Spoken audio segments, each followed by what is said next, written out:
But Republican Congressman Peter King says the purpose of the hearing into the so-called radicalization of American Muslims is to inform, not to inflame. There is nothing radical or un-American in holding these hearings.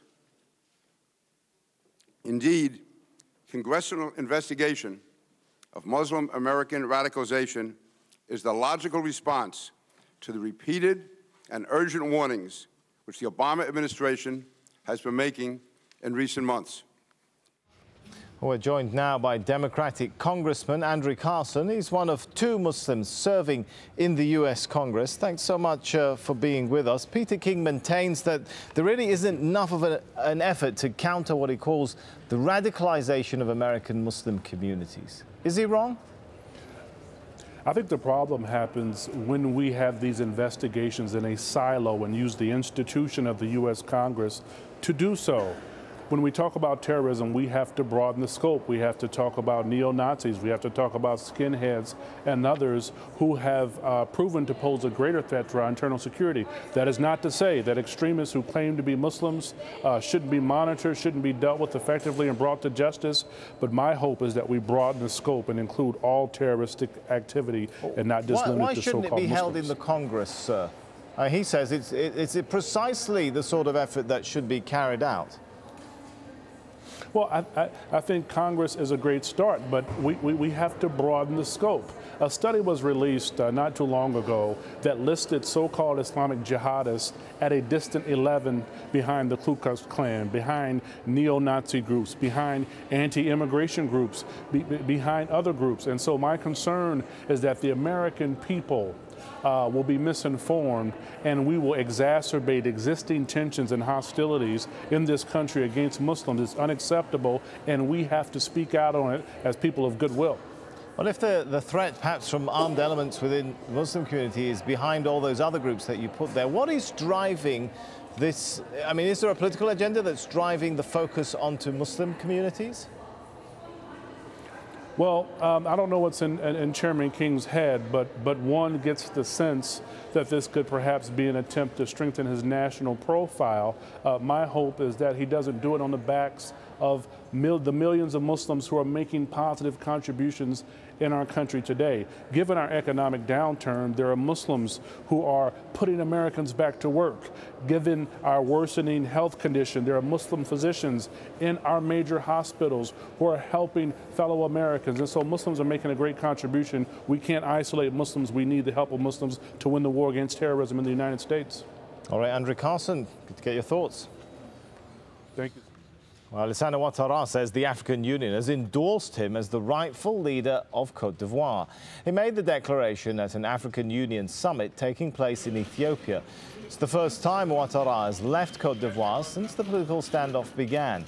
The incumbent President Laurent Gbagbo has imposed a no-fly zone, but the UN vowed to ignore the order and continue with its flights. Aid agencies report that 450,000 people have been displaced by conflict since last year's disputed elections. The Dalai Lama is announcing he'll step down as political head of the exiled Tibetan movement. He says it's time for a freely elected leader to take over. Elections are due to be held later this month for a new prime minister. The Dalai Lama's decision would give the elected prime minister greater influence as the region seeks autonomy from China. As early as the 1960s, I have repeatedly stressed that Tibetans need a leader, elected freely by the Tibetan people, to whom I can cede power. Now, we have clearly reached the time to put this into effect. Italy's government has adopted a controversial draft bill that would overhaul the justice system, restricting the powers of prosecutors. Silvio Berlusconi's opponents accuse the Prime Minister of proposing the laws in order to dodge his own prosecution. Barnaby Phillips has more. Silvio Berlusconi announced the reforms with a bandage on his face. Estetico a cui sono sottoposto. He's had surgery to repair damage suffered when he was attacked in the streets 18 months ago. So what's the connection between these judicial reforms and his own well-publicized legal difficulties? Zero, assolutamente zero. Questa riforma noi l'abbiamo... Zero, absolutely zero. We've been planning this since 1994, when we entered politics. I've told young people from my party Forza Italia that I will never leave politics without first introducing this sort of reform into our judicial system. So what exactly are Berlusconi's reforms? He wants a clear separation between judges and prosecutors, with less power for prosecutors. He wants judges to pay damages for mistakes. And he wants a more efficient system. Looming over Italy is the impending case of Berlusconi and the girl they call Ruby the Heart Stealer. He's accused of paying her for sex before her 18th birthday. They deny this, but his opponents say it's no coincidence that he's now trying to reform the judiciary. He needs a diversion to talk about something else from that. And this provides him with a very, very powerful smokescreen and a platform upon which he can claim that the justice system is unfair, that investigative magistrates are politically biased, that the whole thing needs to be changed. And so that's why he's coming up now with this proposal of reform, I believe. Over the years, Silvio Berlusconi has faced at least a dozen trials and many investigations, mostly on corruption charges. He's always maintained his innocence, but his many battles with the judiciary don't help his credibility as a legal reformer. Barnaby Phillips, Al Jazeera. Thousands of tons of construction material is on its way to Gaza after sitting on the Israeli border for 3 years. Nicole Johnston reports on why the desperately needed supplies have taken so long to reach Palestinian territory.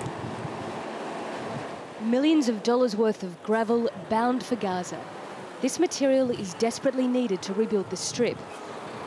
Instead, it's been stuck on the Israeli side of the border for over 3 years. Ever since Israel imposed its siege on Gaza, construction material has been banned from the strip. But now these trucks are finally being allowed into the Sufa crossing to collect it, more than 70,000 tons of it. We hope they will keep Sufa crossing open for the future. This quantity will support a lot of frozen projects and create job opportunities for a lot of unemployed workers and contractors. A lot of projects will start. It's enough gravel to complete around 40 UN projects. But despite Israel's so-called easing of the siege, it's only agreed to allow supplies for 11% of the projects the UN has put forward. However, this week Israel did approve 2 new building projects worth over $100 million for houses in the southern city of Rafah. The people who own these projects, their houses had been destroyed since 2002. And they are all the time, they are in rented places. We paid millions of dollars, as rent for those people. So at last, the gravel rolls into Gaza, and a number of UN projects will finally begin. But for the private sector, cement and stones are still banned by Israel. In their case, the only option is to smuggle in supplies or once again use recycled stone. Nicole Johnston, Al Jazeera at Sufa Crossing.